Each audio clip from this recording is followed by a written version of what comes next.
Mesdames et messieurs, trois de nos invités sur ce plateau travaillent tous dans le secteur des infrastructures technologiques. Nous allons recevoir sur ce plateau M. Alpin Verlin, qui est le directeur régional de Nokia. M. Alpin Verlin, bonjour. Avec nous, Patrick Daoudi Faradja, qui est le fondateur de Jofar Group. Bonjour. À ses côtés, nous avons M. Binene Akadiat Paterne, qui est le conseiller technique en charge des infrastructures numériques au sein du ministère des Postes et Télécommunications et Nouvelles Technologies de l'Information et de la Communication de la RDC. Bonjour. Et enfin, M. Adan Ben Halima, il est le vice-président en charge des relations publiques pour la firme chinoise Huawei. Bonjour. 30 à 35 minutes avec vous sur ce plateau pour comprendre quels sont les enjeux et défis de la connectivité des infrastructures technologiques sur les continents, sur l'Afrique. Nous allons commencer avec M. Alpin Verlet, qui travaille pour Nokia. Il est directeur régional. Dites-nous, quel est l'enjeu pour Nokia, une société, je dirais, vieille, qui est connue plutôt dans le monde de la téléphonie mobile? Quel est l'enjeu pour Nokia aujourd'hui d'émigrer vers les infrastructures technologiques? Tout d'abord, effectivement, Nokia, ça fait à peu près 160 ans que Nokia est en Afrique. On était dans les premières liaisons télégraphiques en Afrique du Sud, il y a 160 ans. Depuis 2013, on a quitté le monde des téléphones mobiles. On est passé dans l'infrastructure. Il faut savoir que Nokia, en fait, c'est un regroupement de sociétés comme Siemens, Alcatel-Lucent, Motorola. Et donc maintenant, Nokia est exclusivement dans le domaine des infrastructures. Et on est très présent en Afrique. On est présent sur 50 pays d'Afrique. On comprend bien les défis de l'Afrique et on est très concentré sur ces défis-là. On fournit d'abord les infrastructures submarines. En fait, la plupart des submarines Keppel qui arrivent en Afrique sont déployées par Nokia à travers la structure de ASN. Ensuite, une fois que ces infrastructures sont là, on essaie de développer parce qu'il y a un vrai besoin de connectivité en Afrique. Il y a à peu près 300 millions de personnes qui n'ont pas accès à la connexion ici en Afrique. Ceux qui ont accès, un certain nombre, à peu près 500 millions qui ont accès, ne l'utilisent pas parce qu'il y a un problème d'affordabilité, de capacité de pouvoir l'utiliser, d'outils adéquats par rapport à la situation sociale et culturelle des gens et avec part d'analphabétisation, etc. Et donc le problème aussi besoin d'électricité dans cette région. Donc on est là pour participer avec les acteurs publics et privés pour développer les infrastructures numériques en Afrique. Nous allons directement entrer dans le vif du sujet. Alors, Monsieur Verlin, dites-nous quels sont les défis en fait pour votre société, parce que là nous parlons en fait de tout un continent qui est vaste. Quels sont les défis en fait que vous rencontrez dans la connectivité du continent? En fait, il y a d'abord les connexions fibre optique qui manquent un peu. Donc, il y a beaucoup de projets dans lesquels on participe en donnant des équipements actifs, en participant au déploiement par exemple dans la transsaharienne au Niger. En ce moment, on est en train de déployer des équipements actifs sur la zone. Donc les défis qu'il y a, c'est des défis aussi de développer un écosystème qui fonctionne. On a les solutions d'infrastructure, on a les solutions d'équipement pour pouvoir trouver les solutions pour le continent. On travaille beaucoup avec les régulateurs. On fait des réunions régulières avec les régulateurs pour essayer d'adapter l'écosystème pour permettre de déployer pour des systèmes qui soient on puisse gagner de l'argent, les opérateurs puissent gagner de l'argent. On va essayer d'adapter le coût, par exemple, des fréquences macro-web, des choses comme ça. Donc on développe, on discute avec les régulateurs pour les aider aussi à positionner les bons prix pour que les opérateurs puissent déployer dans les zones rurales et dans les zones un peu plus écartées, autres que dans les centres-villes. En fait, il y a à la fois une sensibilisation des États, des régulateurs, pour trouver les bons systèmes pour pouvoir déployer des technologies comme la 3G, la 4G, maintenant la 5G. On travaille beaucoup avec les États et les régulateurs pour trouver un bon écosystème pour le déploiement de ces technologies et de permettre la connectivité en Afrique. L'un des fournisseurs les plus connus sur le continent, c'est justement la marque Huawei. M. Adan Ben Halima s'est déployé en Afrique. C'est un défi pour vous. Alors c'est un défi, mais c'est un beau challenge aussi parce qu'on est présent dans tous les pays d'Afrique. On est très ravis d'être le fournisseur principal des opérateurs sur le continent et on a démontré une certaine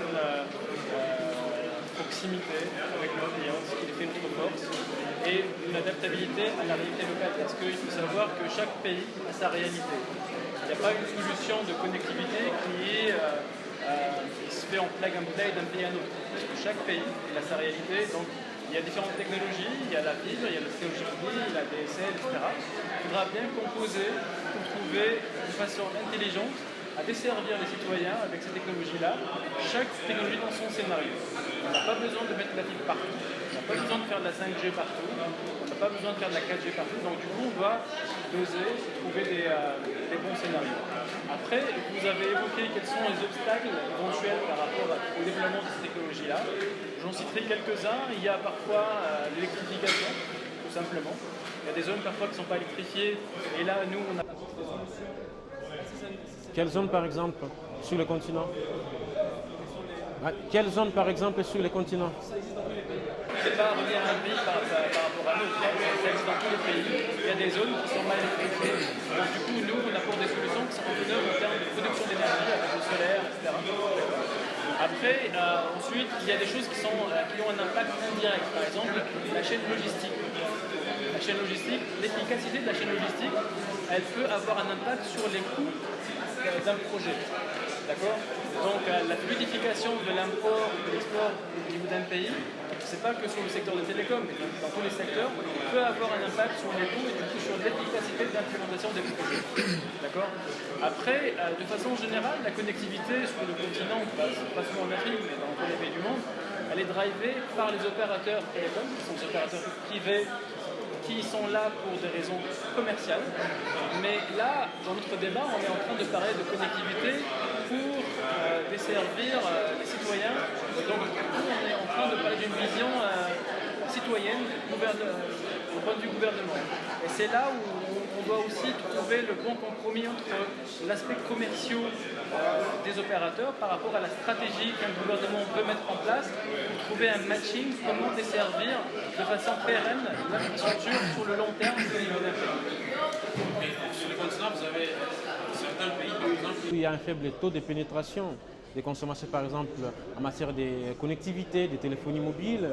Comment faites-vous pour vous déployer, par exemple, dans des pays où, parce que je dirais que l'Afrique, ce continent, c'est un continent où vraiment vous avez pris tout votre temps pour vous déployer.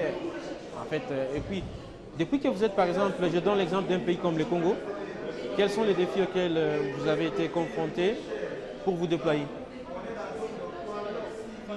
Quelques exemples de défis sur l'implémentation des projets en soi, d'accord? Mais après, je pense que les choses évoluent positivement dans les pays en Afrique, notamment au Congo, parce qu'on voit une certaine évolution de l'usage de l'outil numérique. La population africaine, c'est une population jeune qui est très consommatrice de nouvelles technologies. On le voit dans ce qu'on appelle le DOU, le Data of Usage, c'est la consommation moyenne de data par abonné. Elle est en train d'exploser. Je pense qu'il y a eu un slide tout à l'heure qui a montré que les dernières années, elle a été multipliée par 2. Maintenant, ce qu'on veut faire avec nos partenaires locaux, c'est de pouvoir développer des scénarios qui ont plus un impact sur l'économie. Parce que la consommation d'Internet est en train inévitable, c'est en train d'augmenter, mais il faudra aussi canaliser ça dans des scénarios business. Ça veut dire qu'on doit encourager tout ce qui est, par exemple, le paiement public, on doit encourager par exemple l'usage du numérique dans le secteur de l'éducation, dans le secteur de la santé, parce que d'une part, c'est une opportunité, mais c'est un challenge aussi. Le secteur de la santé, par exemple, il y a des zones qui sont très mal desservies par le corps médical. La technologie peut apporter une solution par rapport à ça. Donc du coup, il y a une opportunité, mais il y a un challenge à résoudre aussi. Même pareil pour l'agriculture, pour l'efficacité de la production par hectare, etc.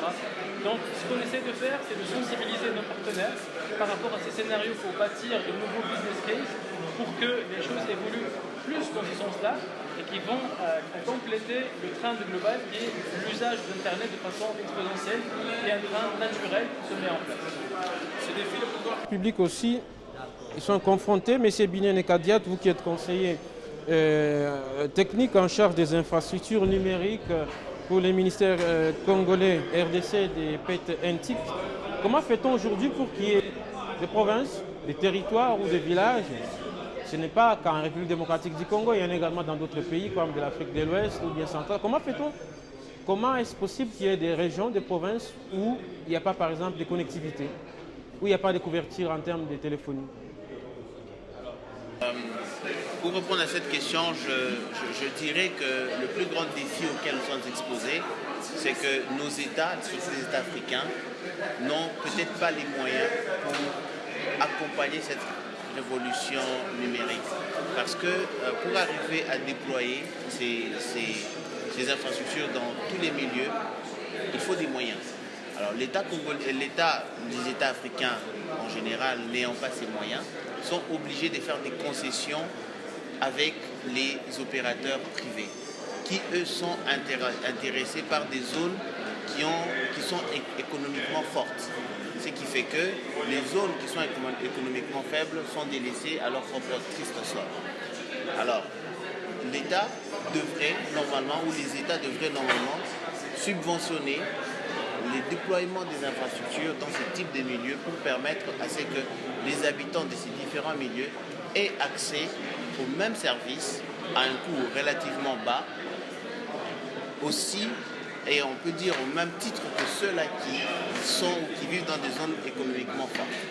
Donc vous comprendrez que les prix d'achat ou le pouvoir d'achat est relativement bas au niveau des zones rurales et périurbaines, mais dans les zones comme dans les grandes villes, le coût est assez cher, ce qui est au profit des zones des opérateurs privés. Alors, vous verrez que dans la plupart des lois des télécoms, il y a ce qu'on appelle le Fonds des services universels, qui est un fonds destiné à promouvoir les télécommunications et souvent les nouvelles technologies dans les zones urbaines et dans les zones rurales et périurbaines. Ce qui fait que la plupart des États, pour combler ce gap, combler cette fracture numérique, recourent à ces fonds et ils les utilisent pour subventionner justement le déploiement des infrastructures dans ces différents milieux. Le secteur numérique, c'est l'un des secteurs en fait qui font entrer plus des recettes à l'État. Comment accompagner les pouvoirs publics dans la gouvernance numérique? Monsieur Patrick Daoudi Faradja, vous êtes fondateur de Jofar Group. Y a-t-il un défi auquel vous faites face dans l'accompagnement en fait, de cette gouvernance numérique dans un pays comme la République démocratique du Congo? Les numériques, c'est encore trop jeune au pays. En fait, comme on parle de la connectivité, et nous nous basons vraiment sur la connectivité. Donc, quand il y a déjà une rupture ou bien des difficultés de connectivité, vous comprenez que chez nous aussi, nous avons des problèmes. Parce que nous, c'est l'aspect applicatif. Ça veut dire nous devons créer des contenus, mais aussi nous devons utiliser ou manipuler ces contenus. Et ces deux exercices ne sont possibles que quand il y a une bonne connectivité. Donc vous comprenez que quand il y a des difficultés au niveau des infrastructures ou de la connectivité, il y a aussi un sérieux problème au niveau de ce que nous devons faire. Mais sinon, avec l'expérience que nous avons avec notre solution que nous appelons Codinet, nous avons compris que si l'État peut mettre des moyens pour améliorer la connectivité, ça va permettre à ce que nous puissions vraiment créer des données suffisamment et aussi accéder à ces données ou permettre aux citoyens d'accéder à ces données. Et c'est ce qui va faire la maximisation des recettes. Quand je parle de la création des données ou la création des contenus, là je fais allusion au répertoire fiable. Parce que vous comprenez que pour la maximisation des recettes, on ne peut pas parler de maximisation des recettes ou espérer à une maximisation des recettes si on n'a pas fait et on n'a pas mis en place des répertoires fiables. Parce que c'est sur base de ces répertoires qu'on saura exactement ce que l'État peut espérer avoir à terme de paiement d'impôts ou taxes. Donc vous comprenez combien de fois la connectivité ou les infrastructures, ça joue un rôle clé pour aussi la maximisation des recettes. Voilà. Les infrastructures technologiques en fait sont coûteuses. Comment faites-vous, par exemple, à Nokia, de la fabrication de ces infrastructures jusqu'au déploiement sur les continents. Je prends le cas de la République démocratique du Congo, par exemple. Je ne sais pas si vous travaillez sur le Congo également. Comment faites-vous pour vous déployer dans des régions, par exemple, où il n'y a pas de fibres optiques et où soit il y a l'insécurité qui bat son plein? On est un peu présent au Congo. On est présent sur la partie IP et fibre optique, avec Liquid Telecom, avec Vodacom, avec Airtel ici. On est un peu présent au Congo local. Par rapport à les problèmes de sécurité, par exemple, on a déployé par exemple beaucoup de réseaux dans le Mali, au nord du Mali. Donc on a mis en place des systèmes de sécurité qui permettent de sécuriser les équipes qui sont sur place pour éviter justement de sécuriser les gens de chez nous, nos contracteurs qui vont dans ces pays-là. Donc on a mis en place avec des partenaires sécurité pour pouvoir déployer dans n'importe quelle partie de l'Afrique, secure ou unsecure. Donc ça, on a mis en place ces choses-là et donc maintenant on n'a pas de soucis sur ces domaines-là. On a les expériences concrètes qu'on a fait. Pour les endroits où il y a plus des problèmes, où il n'y a pas de fibre optique, on a des solutions microwave qu'on peut mettre en place. Et c'est justement là-dessus où on discute avec les régulateurs pour pouvoir augmenter les débits sur du microwave là où on ne peut pas mettre de la fibre. L'exemple de l'I-band, qui est une bande haute. On discute justement avec les régulateurs pour que le prix de cette bande ne soit pas proportionnel à la taille de la bande, mais plus aux besoins, parce que c'est des besoins de développement pour pouvoir déployer beaucoup de données de data dans les régions et dans les villages, dans les endroits où il n'y a pas de fibre optique. Donc on travaille sur ces deux domaines-là pour pouvoir faire face aux problématiques qu'on peut rencontrer dans cette ville. Adan Ben Alima, nous allons tourner vers le volet juridique à Huawei. Le volet juridique est-il fiable? Est-ce que le volet juridique vous facilite les déploiements sur les continents ou bien sur les Congo? Vous parlez du volet juridique côté gouvernement Côté gouvernement. Alors en fait, je parlerai plus justement du cadre réglementaire qui encadre un petit peu l'activité des télécoms. Le cadre réglementaire qui encadre les activités commerciales, l'aspect réglementation des marchés et aussi régulation de tout ce qui est bon de fréquence, etc. Donc je pense que les régulateurs ils font un boulot très respectable sur le continent. Surtout il y a l'échange entre les pays.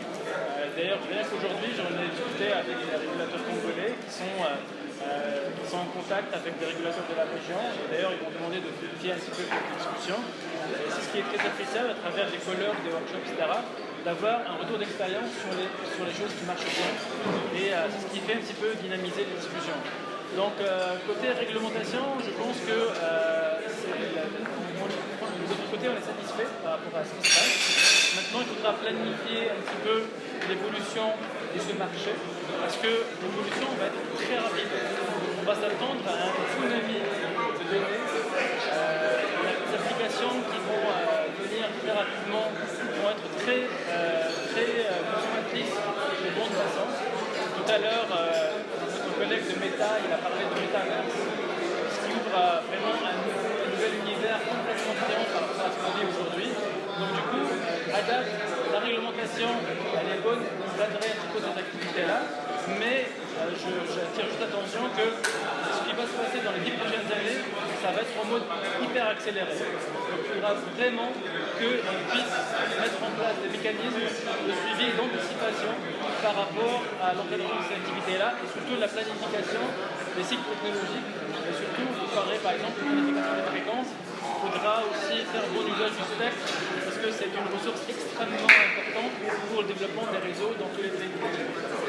La connectivité en fait fait bouger les lignes à travers les mondes. Est-ce que les pouvoirs publics sont conscients en fait de cette exigence qu'il y a aujourd'hui à travers la planète, que le numérique reste en fait l'unique rempart pour l'inclusion économique du continent? Sinon, autrement dit, si je voulais bien reposer ma question, les pouvoirs publics est-il prêt, est-il à jour, est-il disposé en fait à rattraper ces retards et cette vitesse de célérité auquel le continent sera confronté dans l'inclusion numérique? Vous devez savoir, il y a déjà il y a quelques années en arrière, on considérait la RDC comme étant un trou noir au centre de l'Afrique. Bien sûr que ça l'est encore. Mais vous allez comprendre que par la position, j'y arrive. Vous allez comprendre que la RDC, par sa position géostratégique au centre de l'Afrique, est le seul pays qui permettrait, bien sûr avec la Tanzanie, de relier les deux océans. Ce qui permettrait de lui donner le rôle de jouer le hub naturel de toutes les transactions numériques ou l'acheminement du trafic numérique au centre de l'Afrique. Alors, le gouvernement, comme vous avez si bien parlé, le cadre réglementaire que nous avons devrait être adapté au développement ou accompagner le développement numérique du pays. Justement, je suis en train d'y arriver. C'est ce que nous avons fait. Nous avons fait publier la nouvelle loi qui nous permet, premièrement, d'utiliser le fonds des services universels qui est constitué de 3% des chiffres d'affaires de tous les opérateurs, que ce soit téléphonie mobile ou les fournisseurs d'accès Internet qui œuvrent dans les secteurs. Ça, c'est déjà un outil très puissant qui nous permettra aujourd'hui de déployer les infrastructures dans les milieux ruraux et périurbains. Deuxièmement, notre cadre réglementaire permet aussi de faire ce qu'on appelle le partage d'infrastructures. Donc nous n'aurons plus des infrastructures sur un tronçon 5, 6 fibres de différents opérateurs. Nous allons plutôt les encourager à mutualiser leurs efforts dans le déploiement des infrastructures de certains actes vers les autres. Donc vous allez comprendre que la dynamique, elle est enclenchée. Aujourd'hui, j'ai parlé tout à l'heure des facilités que le gouvernement accorde où il met en place pour faciliter justement ces déploiements massifs des infrastructures au sein de la République démocratique du Congo. Ce qui fait que la conscience, oui, elle est là. Nous avons cette conscience. C'est pour ça que je l'ai encore souligné en disant que le président de la République, son Excellence, M. Félix Antoine Tshisekedi Tshilombo, a mis en place, a fait du numérique une matière spéciale. C'est pour ça qu'il a nommé un conseil spécial en matière de numérique. Il a créé un ministère du numérique justement pour accompagner cette transformation. En plus des télécommunications et nouvelles technologies qui existent déjà, le numérique vient se greffer au-dessus de la couche infrastructure que le ministère des télécommunications est en train de déployer pour justement accompagner la route démocratique du Congo qui se trouve être à la croisée des chemins vers le numérique ainsi que l'accompagner à réaliser ces défis. Patrick Daoudi, vous qui êtes entrepreneur, est-ce que les cadres réglementaires facilitent ces déploiements?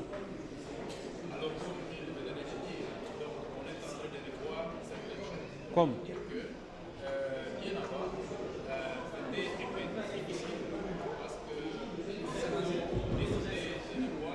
c'est parce qu'effectivement, le gouvernement aussi est décidé d'accompagner les acteurs du numérique pour ensemble que la transformation numérique puisse être possible ou réelle. Alors c'est quelque chose quand même qui nous encourage et nous pensons que ça va créer beaucoup de facilités pour nous permettre d'avancer très vite. Parce qu'en fait, la numérisation du pays, je pense que ça doit passer par cet accord ou ces rapprochements entre le secteur privé et les gouvernements. Et là, c'est quand il y a déjà la volonté politique et quand il y a aussi l'accompagnement des acteurs numériques, alors là, vous comprenez que ça va booster les choses. Donc, c'est vraiment quelque chose qui nous encourage, nous, en tant que secteur privé, de voir que les gouvernements, maintenant, ils veulent qu'on puisse vraiment collaborer, ils veulent réellement nous appuyer, nous accompagner pour que, effectivement, la transformation numérique puisse... Alpin Verlin, un dernier mot? Je pense qu'il a bien résumé. Pour que ça marche, pour que la numérisation se fasse en Afrique, c'est une collaboration entre les acteurs privés et les acteurs publics pour bien comprendre les enjeux et trouver les meilleures solutions qui sont différentes dans chaque pays. Chaque pays doit s'adapter par rapport à ses besoins, ses contraintes propres, qui sont différentes. Et Mika est là aussi pour discuter avec les différents partenaires, pour trouver des solutions et déployer et apporter le numérique indispensable pour le développement des pays et pour le développement des citoyens. À vous, nos quatre invités, votre présence nous honore et vous qui nous suivez depuis vos bureaux, depuis vos maisons, merci.